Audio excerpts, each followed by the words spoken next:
The telegram arrived at 10 Downing Street on the morning of February 15, 1942. Its message was terse, devastating, and final. Singapore had fallen. For Winston Churchill and his war cabinet, this moment represented not just a military catastrophe, but a psychological earthquake that would shake the foundations of the British Empire and test the Prime Minister's leadership like never before.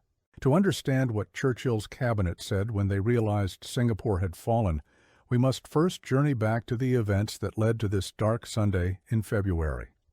The fortress of Singapore, that jewel of British imperial defense in the Far East, had been considered impregnable. The very notion that it could fall seemed absurd to many in London. Yet fall it did, and in a manner so rapid and complete that it left the War Cabinet stunned, searching for answers and facing the most severe political crisis of Churchill's wartime premiership. The story begins not in February but months earlier, when the storm clouds of war with Japan gathered on the horizon. Throughout 1941, Churchill and his cabinet had wrestled with an impossible strategic puzzle. Britain was already fighting for survival against Nazi Germany and Fascist Italy. Resources were stretched to breaking point. The Mediterranean theater demanded constant attention. The Battle of the Atlantic raged without respite. Soviet Russia, invaded by Hitler in June of that year, desperately needed supplies and equipment. And now in the Far East, the Japanese Empire was flexing its muscles, eyeing the rich colonial possessions of Southeast Asia with undisguised hunger. Churchill faced a brutal calculation. He simply did not have enough ships, planes, or men to defend everywhere at once. Choices had to be made, and those choices would have consequences. In the cabinet meetings throughout 1941, the same difficult questions arose again and again. How much could be spared for Singapore? What would be enough to deter Japanese aggression?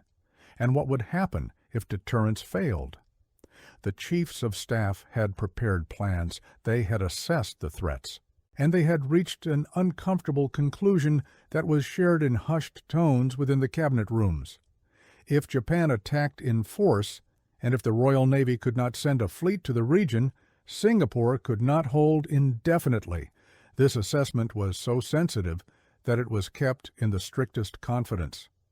Public pronouncements spoke of Singapore's strength, its mighty fortifications, its importance to the defense of Australia and New Zealand.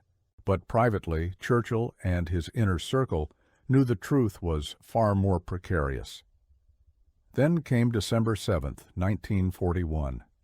The Japanese attack on Pearl Harbor shocked the world. But for Churchill, despite the horror of the assault, there was also a moment of grim satisfaction. America was now in the war. The sleeping giant had been awakened. Ultimate victory, Churchill believed, was now assured. But that ultimate victory lay years in the future. In the immediate term, disaster loomed. Within hours of Pearl Harbor, Japanese forces launched their invasion of Malaya. They landed at Kota Bharu on the northeastern coast and at Singora in Thailand. The campaign for Malaya and Singapore had begun, and it began with shocking Japanese successes. British forces, ill-prepared and badly equipped for jungle warfare, found themselves outmaneuvered and outfought by a determined enemy that moved with speed and tactical brilliance through terrain that was supposed to be impassable. If you're finding this account of one of the darkest chapters in British military history compelling, please take a moment to click the like button and subscribe to the channel. Your support helps us bring these important historical stories to light, and I'd love to hear your thoughts in the comments below. In London, Churchill and his war cabinet followed the reports from Malaya with growing alarm. The initial optimism that Singapore could hold quickly evaporated as Japanese forces swept southward down the Malay Peninsula. The Royal Air Force squadrons stationed in Malaya were equipped with outdated aircraft that proved no match for Japanese fighters. Within days, air superiority belonged to the enemy. The Prince of Wales and the Repulse 2 proud capital ships of the Royal Navy sent to deter Japanese aggression were caught at sea without air cover and sent to the bottom by Japanese bombers on December 10th. The loss of these ships, with more than 800 sailors, was a catastrophe in itself, but strategically it meant something even worse. The seas around Singapore now belonged to Japan. Churchill's doctor, Lord Moran, would later record that the Prime Minister was profoundly affected by these early disasters. But in cabinet meetings, Churchill maintained his characteristic defiance. He sent urgent messages to commanders in the field, demanding that every inch of ground be contested, that Singapore be held at all costs. On January 10, 1942, he wrote to General Wavell, who had been appointed Supreme Commander of Allied forces in the region, "I want to make it absolutely clear that I expect every inch of ground to be defended, every scrap of material or defenses to be blown to pieces to prevent capture by the enemy, and no question of surrender to be entertained until after protracted fighting among the ruins of Singapore City." But Churchill's exhortations could not change the reality on the ground. The British, Indian, and Australian forces fighting in Malaya were being systematically outmaneuvered. The Japanese used light tanks, moving them through jungle that British commanders had deemed impassable for armor. They employed bicycles for rapid movement along roads and paths. They infiltrated behind British lines, creating panic and confusion. Time and again, British forces prepared defensive positions only to find Japanese troops already behind them, threatening encirclement and annihilation. The retreat down the Malay Peninsula became a rout. Units became separated and disorganized. Morale collapsed. Soldiers who had gone without sleep or proper food for days stumbled southward in exhaustion. By late January, the entire peninsula was lost. The causeway connecting Malaya to Singapore Island was blown up on the night of January 31st, and the remaining Allied forces crowded onto the island that was supposed to be an impregnable fortress. But Singapore was not the fortress that propaganda had portrayed. The famous guns that pointed out to sea could not be easily turned inland, despite later myths suggesting otherwise. More critically, there were no prepared fortifications facing north toward Malaya. The governor and military commanders had refused to allow such preparations, fearing they would damage civilian morale. Now, with Japanese forces gathering on the opposite shore of the Johor Strait, the defenders had to hastily prepare positions while under constant artillery bombardment and air attack. In London, the War Cabinet met frequently during these dark January days. The composition of this cabinet reflected the national government that Churchill had formed. Clement Attlee, leader of the Labour Party, served as Deputy Prime Minister. Anthony Eden was Foreign Secretary. Ernest Bevin, the powerful trade union leader, served as Minister of Labour. These men, along with others, including Lord Beaverbrook, met in the cabinet war rooms beneath Whitehall, poring over maps and reports, searching for some way to avert catastrophe. The discussions in these meetings were tense and sometimes acrimonious. There were hard questions about why Singapore had been allowed to become so vulnerable. Why had adequate air defenses not been provided? Why were troops sent to Singapore so poorly trained for jungle warfare? Churchill defended his strategic choices, pointing out the impossible demands placed upon Britain's limited resources. The war in North Africa had to be sustained. Aid to Soviet Russia was vital. Defending the homeland from German invasion remained paramount. Singapore, he argued, had received what could be spared, but Britain was fighting a global war on a shoestring. But these explanations, however logical, could not disguise the magnitude of what was unfolding. On February 8th, Japanese forces launched their assault across the Johor Strait. They landed on the northwestern shore of Singapore Island, targeting areas held by Australian troops. Despite fierce resistance in some sectors, the Japanese established beachheads and poured reinforcements across. The invasion had begun, and the defenders were already exhausted and demoralized from the long retreat through Malaya.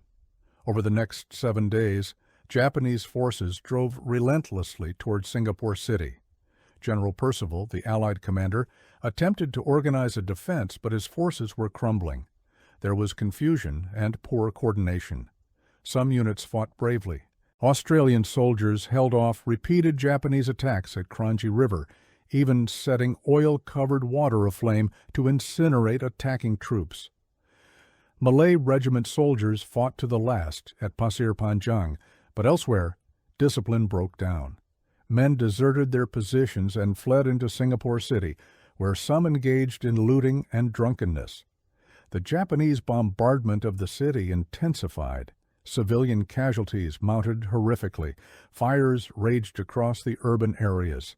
Refugees packed the streets, seeking shelter from the shells and bombs. And then came the crisis that sealed Singapore's fate. The water supply was cut. The Japanese had captured the reservoirs that supplied the island. Without water, with over 1 million civilians crowded into an ever-shrinking perimeter, disease and death would spread rapidly. On February 15th, General Percival convened a conference with his commanders at Fort Canning. He laid out the grim situation. Water supplies would last perhaps another day or two at most. Ammunition was running dangerously low. There were no reserves left to commit. The Japanese held the high ground and were shelling the city at will. The commanders were unanimous.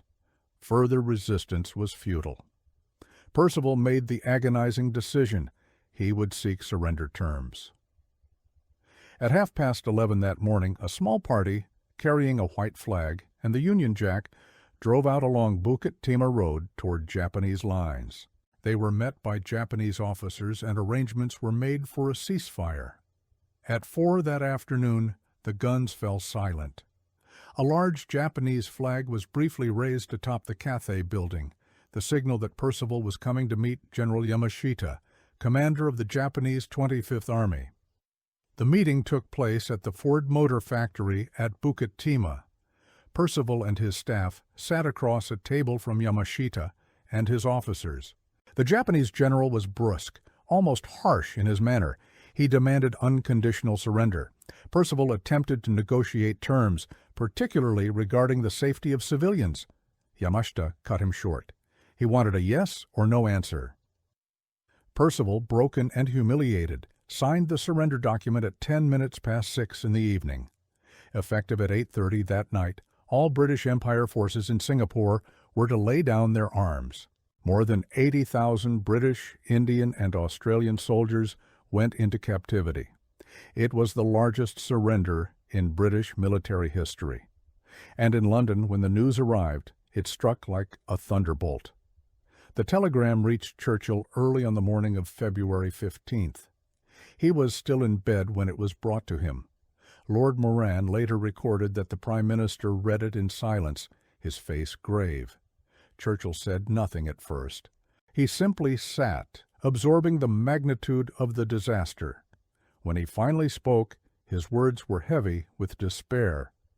Singapore, the fortress that was supposed to hold the linchpin of British power in Asia, had fallen in barely a week of fighting on the island itself. Churchill immediately summoned his cabinet for an emergency meeting. The War Cabinet convened that Sunday morning with all the principal members in attendance. The atmosphere in the cabinet war rooms was somber, almost funereal. These men had weathered the darkest days of 1940, when Britain stood alone against Nazi Germany. They had navigated the treacherous waters of 1941, balancing multiple threats across the globe. But the fall of Singapore represented something different. This was not a heroic evacuation like Dunkirk. This was not a gallant stand like the Battle of Britain. This was a surrender, a capitulation, a catastrophic defeat. Clement Attlee spoke first after Churchill outlined the situation. The labor leader, usually measured and calm, expressed his shock at the speed of the collapse. He raised questions about the military leadership and the decisions made in recent weeks. Why had reinforcements been sent to Singapore so late if the situation was already hopeless? Wouldn't those men have been better used elsewhere? These were painful questions, but they had to be asked. Anthony Eden, the Foreign Secretary, focused on the international implications. How would this disaster affect Britain's standing with its allies? What would the Americans think? What about the Australians and New Zealanders who had sent their sons to defend Singapore and now saw them marching into captivity? Eden warned that the political fallout would be severe, both at home and across the empire. Ernest Bevin raised the question of public morale. The British people had been told that Singapore was impregnable. They had been assured that it would hold. Now they would wake up to headlines announcing its surrender. What would this do to confidence in the government's handling of the war? Bevin, with his deep connections to the working people of Britain, understood that trust, once lost, was hard to regain. Churchill listened to these concerns, his expression dark. When he responded, there was an edge to his voice. He acknowledged the disaster in blunt terms. This was, he said, the worst defeat and largest capitulation in British history. There was no sugarcoating it, no way to spin it as anything other than what it was. A catastrophe. But Churchill also defended the strategic choices that had led to this moment. Britain, he reminded the cabinet, had been fighting a global war with limited resources. Every ship, every plane, every trained soldier had to be allocated carefully. The decision had been made to prioritize the war against Germany. That decision, Churchill insisted, was correct. Germany was the primary threat. If Britain fell to Germany, nothing else mattered. Singapore was important, but it was not more important than preventing Nazi domination of Europe. The cabinet debate grew heated at times. There were questions about specific decisions. Why had tanks been shipped from Malaya to Russia instead of being kept for the defense of the peninsula? Churchill's response was that those tanks, though useful, would not have changed the fundamental reality. Without air superiority and without control of the seas, Singapore's fall was inevitable once Japan committed to taking it. There were questions about the quality of leadership in Singapore. Why had Percival surrendered with such large forces still under his command? Churchill's response here was more measured. He noted that he had sent explicit orders to fight to the bitter end, to defend the city street by street if necessary. But he also acknowledged that a commander on the ground, facing the immediate threat of mass civilian casualties from disease and bombardment, faced choices that those in London could not fully appreciate. What came through clearly in these cabinet discussions was a profound sense of shock and, yes, shame. These were men who took pride in the British Empire, in British military prowess, in the idea that British forces did not surrender in such numbers. The fall of Singapore challenged their understanding of Britain's place in the world. It revealed vulnerabilities that propaganda had long denied. And it raised uncomfortable questions about whether the empire that Britain had built over centuries could actually be defended in the modern age of total war. The cabinet knew they would have to face Parliament. Members of Parliament were already demanding explanations. The press was in an uproar, and beyond Parliament there was the broader public, which had endured years of sacrifice and hardship and now faced this crushing news. Churchill took personal responsibility for addressing the nation. On the evening of February 15th, he went to the microphone to broadcast the news that Singapore had fallen. His tone was grave but defiant. He did not minimize the disaster. He called it a heavy and far-reaching setback, but he also placed it in the broader context of the war. Japan had achieved local superiority through their treacherous attacks. They had moved with speed and determination, but the entry of America into the war meant that ultimate victory remained certain. It would simply take longer and cost more than hoped. Here is the moment, Churchill told the British people, to display the calm and poise combined with grim determination which not so long ago brought us out of the very jaws of death.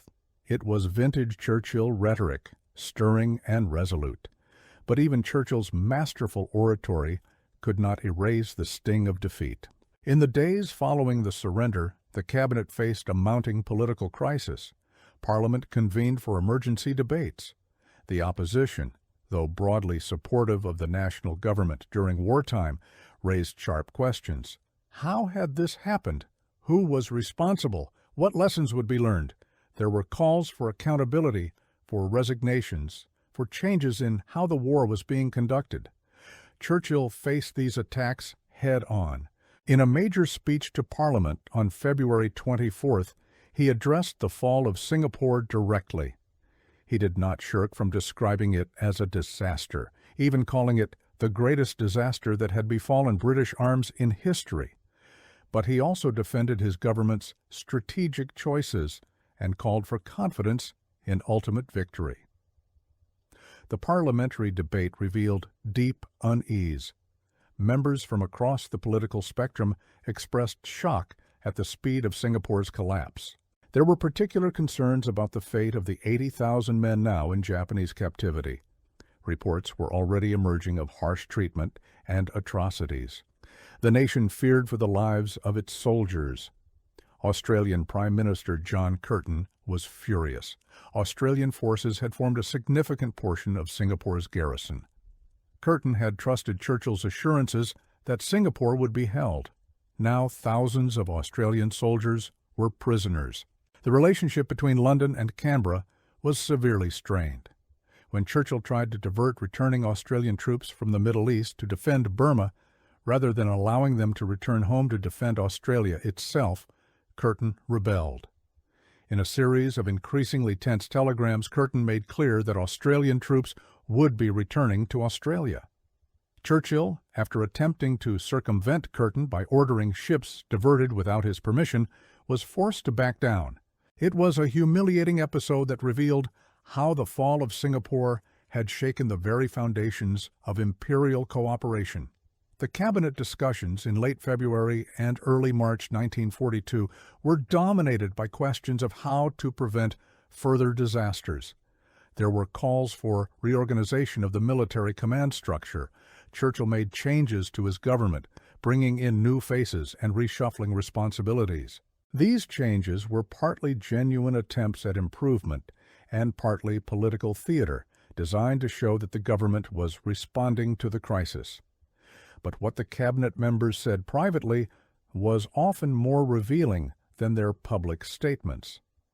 Lord Moran, Churchill's doctor, recorded numerous instances of the Prime Minister brooding over Singapore. Months after the fall, Churchill would still bring it up, unable to let it go. "I cannot get over Singapore," he confessed one evening. The disaster had left a scar on his mind that would never fully heal. Other cabinet members expressed similar sentiments in private. There was a recognition that Singapore represented more than a military defeat. It was a symbolic blow to British prestige. The idea that a relatively small Japanese force could overwhelm a much larger British garrison in a fortified position challenged fundamental assumptions about British military capability and imperial power. If Singapore could fall so easily, what else might fall? What did this mean for India, for Burma, for the other colonial possessions that stretched across the globe? These discussions took place against a backdrop of continuing bad news. In the weeks and months after Singapore's fall, the Japanese continued their advance. Burma was invaded. Rangoon fell in early March. British forces retreated into India, their morale shattered.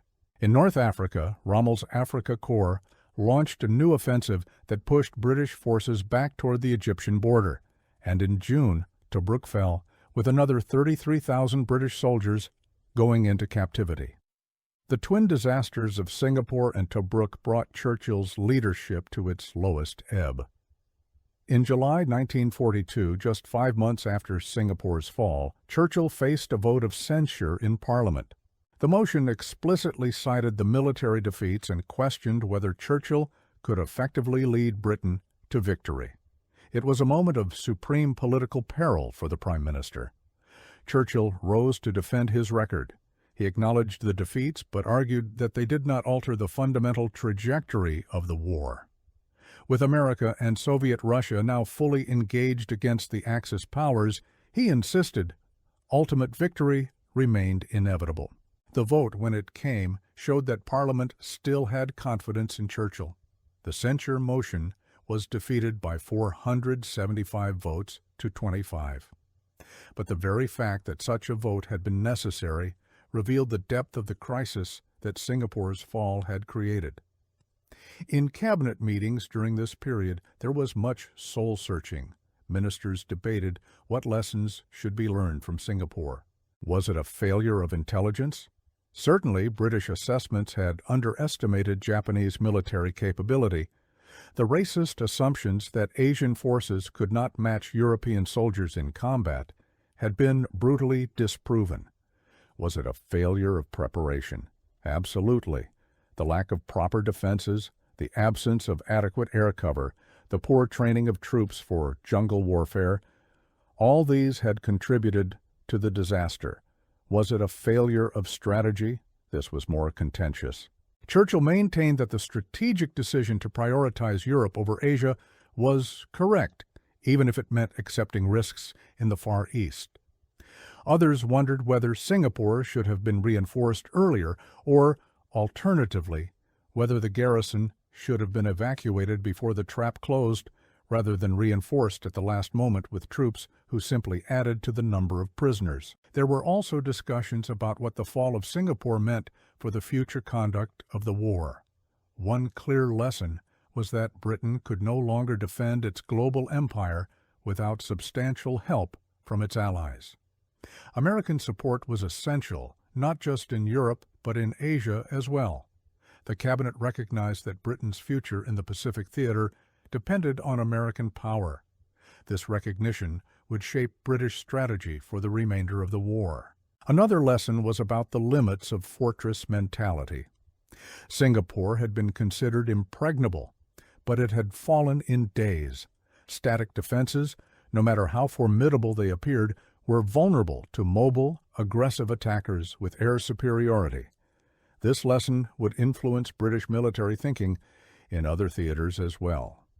But perhaps the most profound impact of Singapore's fall on Churchill's cabinet was psychological. It shattered the complacency that had lingered despite earlier setbacks. It made clear that the war was far from won, that years of hard fighting lay ahead, and that there would be more defeats before ultimate victory could be achieved. This sobering realization actually strengthened the cabinet's resolve in some ways. The illusions were gone. What remained was grim determination to see the war through, no matter the cost. Churchill, for all his rhetoric about never surrendering, understood that Singapore's fall represented a turning point in British imperial history.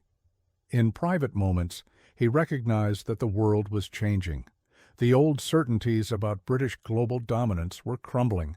The empire's vulnerabilities had been exposed for all to see. The post-war world would be very different from the pre-war order. The cabinet discussions also touched on the immediate humanitarian crisis. 80,000 men were now in Japanese hands. Reports began filtering back about the conditions in prisoner-of-war camps. The cabinet was horrified by accounts of brutality, starvation, and forced labor. There was frustration at their inability to help these men. The Japanese government largely ignored protests and appeals regarding treatment of prisoners. All the cabinet could do was vow that those responsible for atrocities would face justice after the war. There were also difficult conversations about what to tell the families of those who had surrendered at Singapore. The traditional narrative of British military history emphasized heroic stands and glorious charges, not mass surrenders. How should the government characterize what had happened? Churchill insisted on honesty. The men at Singapore had been placed in an impossible situation. They had fought against overwhelming odds. Their surrender, though painful, was understandable given the circumstances. This framing helped somewhat, but it could not erase the shame that many in Britain felt. As months passed and the immediate crisis faded, the cabinet's discussions about Singapore became less frequent, but no less intense when they did occur. There were post-mortems examining what had gone wrong, Committees were formed to study the lessons. Reports were written analyzing the campaign. Some of these documents remained classified for decades, so sensitive were the revelations about British unpreparedness and strategic confusion. One aspect that emerged in cabinet discussions was the role of information security. How much had the Japanese known about British weaknesses before the war?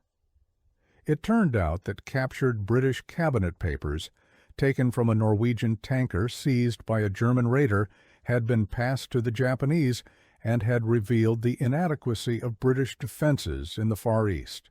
This intelligence coup had given the Japanese confidence to attack. The cabinet was disturbed by this lapse in security and took steps to improve how sensitive documents were handled. Looking back now, from our vantage point decades later, we can see that the cabinet's immediate reactions to Singapore's fall were a mixture of shock, anger, finger-pointing, and determination to do better. There was genuine anguish at the loss of prestige and the fate of the prisoners. There was frustration at having been caught unprepared despite warnings. There was defensiveness about the strategic choices that had left Singapore vulnerable. And there was resolve to ensure that such a disaster would not be repeated. What Churchill's cabinet said when they realized Singapore had fallen can be summarized in several key themes. First, there was acknowledgement that this was a catastrophic defeat, the worst in British military history. Churchill himself said as much, publicly and privately. Second, there was an insistence that strategic choices had been made in good faith, based on Britain's limited resources and global commitments.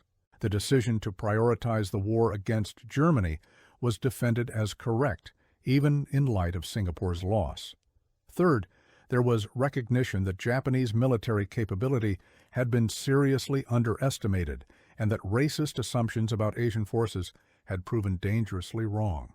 Fourth, there was concern about the political and public relations fallout, both domestically and across the empire. And fifth, there was determination that this defeat, however painful, would not deflect Britain from its ultimate goal of victory. The discussions in the cabinet war rooms during those February days in 1942 revealed men under enormous pressure, grappling with a disaster that challenged their assumptions and tested their leadership. They made mistakes, certainly. They sometimes let pride and defensiveness cloud their judgment. But they also showed resilience and refusal to be beaten down by setbacks. Churchill's famous phrase about Singapore leaving a scar on his mind captures something important about how the cabinet viewed this defeat. It was not something they could simply move on from. It haunted them. It reminded them of the stakes of the war they were fighting and the costs of failure. And in some ways, that haunting made them more determined, more clear-eyed about the challenges ahead. As the war progressed, as the tide turned and victories began to replace defeats, the fall of Singapore remained a reference point in cabinet discussions. When planning future operations, there was always the question, what lessons from Singapore apply here? When assessing risk, there was the memory of how badly wrong predictions about Singapore had been. The disaster served as a cautionary tale that helped shape British strategy for the remainder of the war. In the end, what Churchill's cabinet said when they realized Singapore had fallen was perhaps less important than what they did in response. They steadied the ship. They weathered the political storm. They learned painful lessons about modern warfare and Britain's limitations. They forged ahead despite the humiliation and the grief. And ultimately, they helped lead Britain and its allies to victory, though the world that emerged from that victory was very different from the one that had existed before Singapore's walls were breached. If you've stayed with us through this detailed examination of one of the darkest chapters in British history, thank you. These stories need to be told, remembered, and understood. Please leave a comment sharing your thoughts on this episode, and don't forget to subscribe for more in-depth historical narratives. The fall of Singapore changed the course of the war and the fate of empires. and the echoes of those February days in 1942 still resonate today.